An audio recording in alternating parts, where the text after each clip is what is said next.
በታሪክ የታገዱት 12 አስገራሚ የሰርከስ ሰዎች። ዛሬ በጣም የሚያስገርም ነገር ልንገራችሁ። በአሁኑ ዘመን በሶሻል ሚዲያ ላይ አንድ የሚያስደንቅ ቪዲዮ ስናይ መጀመሪያ ወደ አእምሯችን የሚመጣው ኤአይ የተሰራ ነው ወይም ቪዲዮ ኤዲቲንግ ነው እንላለን። ነገር ግን የዛሬ 100 እና 150 ዓመት ወደ ኋላ ብንመለስ ያለምንም ካሜራ ያለምንም ኮምፒውተር ቴክኖሎጂ በሰርከስ መድረክ ላይ ቆመው ሰዎችን ጉድ ያሰኙ እውነተኛ ሰዎች ነበሩ። እግሮቹ ወደ ኋላ የታጠፉ፣ አንገቱ 180 ዲግሪ ማዞር የሚችል ወይም ሰውነቱ ላይ ሰይፍ እየተሰካ አንድ ጠብታ ደም የማይፈሰው ሰው አለ ብላችሁ ታምናላችሁ? ዛሬ ይዤላችሁ የመጣሁት በታሪክ መዝገብ ውስጥ ፍጹም አስገራሚ፣ በኋላ ላይ ግን የሰው ልጅ ስነ ምግባር ሲቀየር በሕግ የታገዱ 12 የሰርከስ ሰዎችን እውነተኛ ታሪክ ነው። እስከ መጨረሻው ተከታተሉን። አንደኛ፣ ሚሪንዳጆ የማይበሳው ሰው። ይህ ሰው በሰርከስ መድረክ ላይ ሲወጣ ሰላምታ የሚሰጠው ራቁቱን ቆሞ ነበር። ተመልካቹ በዝምታ ይዋጣል። ከዚያም ረዳቱ ረጅምና ስለታም ሰይፍ ይዞ ይመጣና በሚሪንዳጆ ሆድ ላይ ሰክቶ በጀርባው በኩል ያወጣዋል። በሚገርመው ነገር ግን ሚሪን ምንም ህመም አይሰማውም፣ አንድ ጠብታ ደም አይፈሰውም። ሰዎች ይህ የካሜራ ትሪክ ነው ወይም የውሸት ሰይፍ ነው እንዳይሉ ሚሪንዳጆ ሰይፉ በሰውነት ውስጥ እንደተሰካ በመንገድ ላይ ይራመድ ነበረ። ዶክተሮችን ሲያዩ ማመን አቅቷቸው በኤክስሬ መርምረውትም ነበር። ነገር ግን ሰይፉ እውነተኛ የውስጥ አካሉን ሳምባውንና ልቡን ሳይነካ አልፎ ሲወጣ በአይናቸው አይተው ደንግጠዋል። ይህ ሰው በሰውነት ውስጥ ያሉትን የህመም ማዕከላት የመቆጣጠር ሚስጥራዊ ብቃት ነበረው ይባላል። በኋላ ላይ ግን አንድ ትልቅ መርፌ በስህተት ውጦ በደረሰበት ጉዳት ህይወቱ አልፏል። ሁለተኛ፣ ፕሪንስ ራዲያን ህንዳዊው ግንድ። ራዲያን በ1871 በጉያና ሲወለድ ጀምሮ እጅም እግርም አልነበረውም። ተፈጥሮ ሙሉ በሙሉ አሳጥታው ነበረ። ቴትራ አሜሊያ ሲንድሮም የተባለው እጅግ ብርቅዬ የዘረመን እጥረት ነበረበት።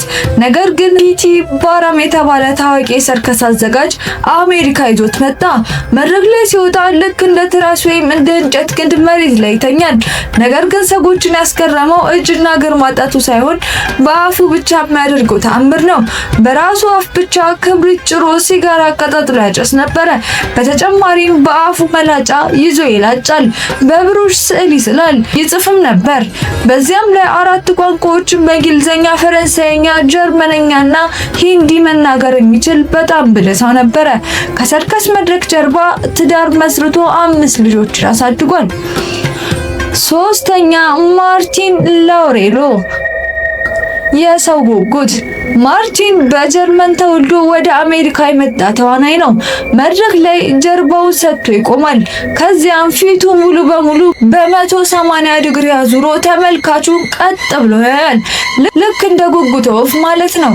ይህን ለማድረግ ለዓመታት የአከርካሪ አጥንቶቹን ሲያሰለጥንና ሲያለማምድ የኖረ ሲሆን አንገቱን ወደ ኋላ ሲያዞር ሳምባው ስለሚጨነቅ መተንፈስ አይችልም ነበር።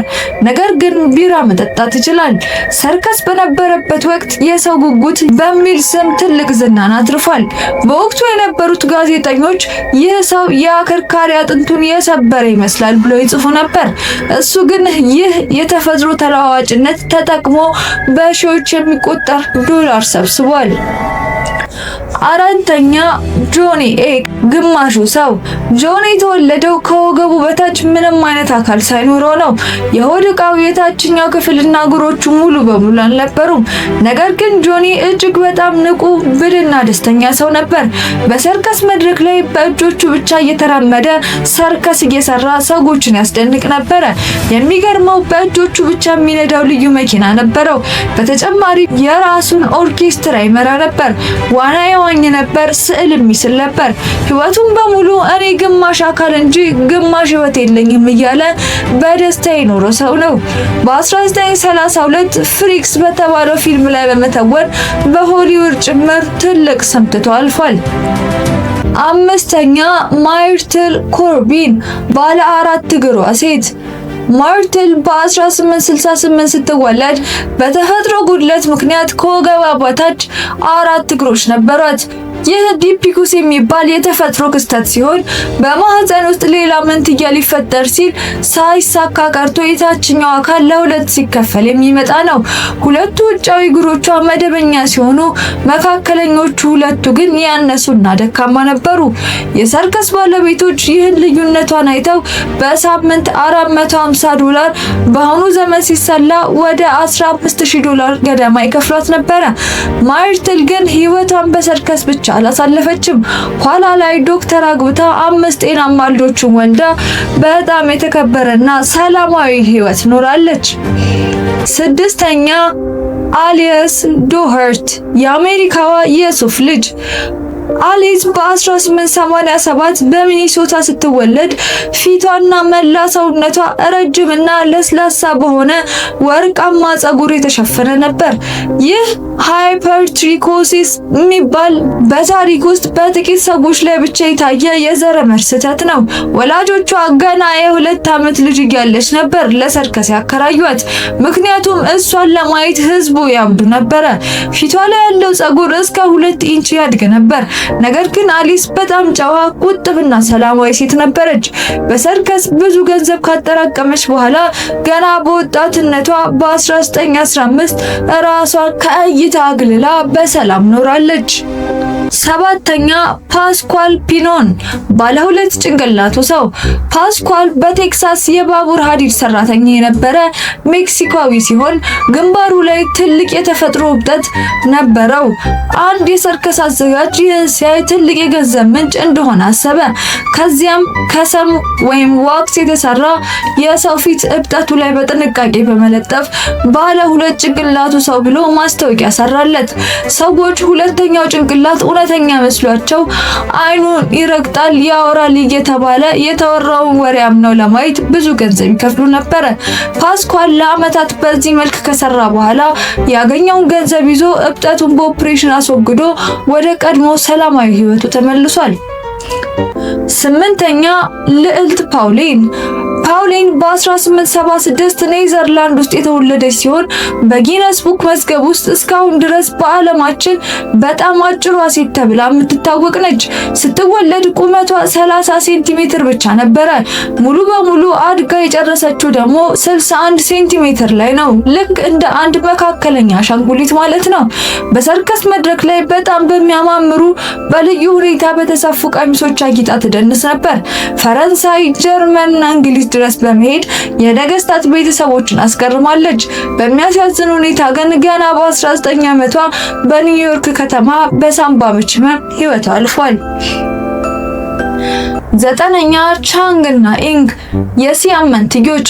በአሁኑ ዘመን በአካል የተጣበቁ መንትዮችን የሲያም መንትዮች የምንላቸው በእነዚህ ወንድማማቾች ምክንያት ነው። የተወለዱት በ1811 ታይላንድ ድሮሲያም ትባል ነበረ። ደረት አካባቢያቸው በተያያዘ የስጋ ክፍል ይገናኙ ነበረ። ወደ አሜሪካ መጥተው በሰርከስ ትልቅ ዝናና ሀብት አግኝተዋል። የሚገርመው ነገር ሁለት የተለያዩ እህትማማቾችን አግብተው በአጠቃላይ 21 ልጆችን ወልደው በሀብት ኖረዋል። ሁለቱም የሞቱት በአንድ ቀን በ1874 በጥቂት ሰዓታት ልዩነት ውስጥ ነው። 10ኛው ሽሌቲዝ የመጨረሻው አስክቴክ። ሽሌቲዝ ትክክለኛ ስሙ ሳይመን ሜትስ ሳይሆን አይቀርም።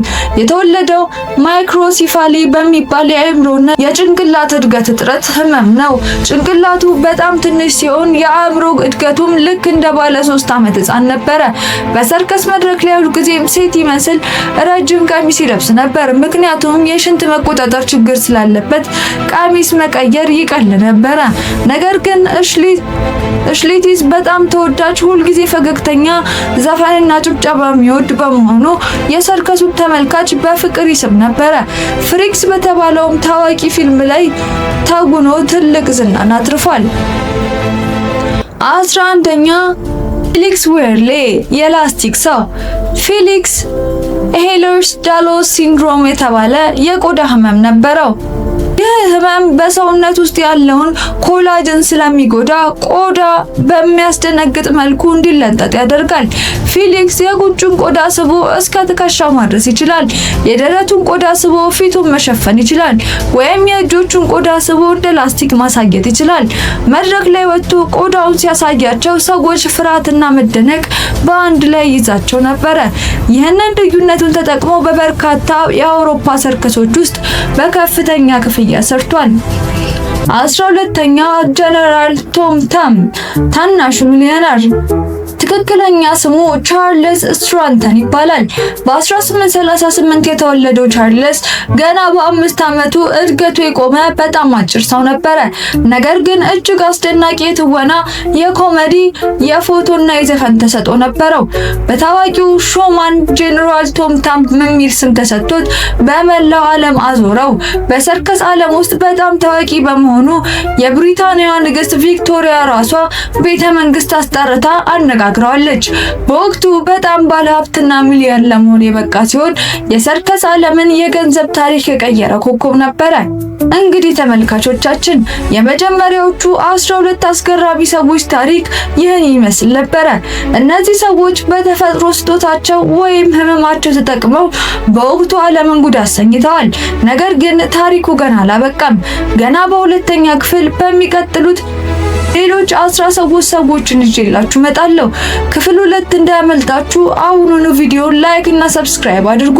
ኮሜንት ላይ ደግሞ ከነዚህ 12 ሰዎች ይበልጥ ያስገረማችሁን ጻፉልን። በቀጣይ ቪዲዮ እስከምንገናኝ ቸርን ሰንብት።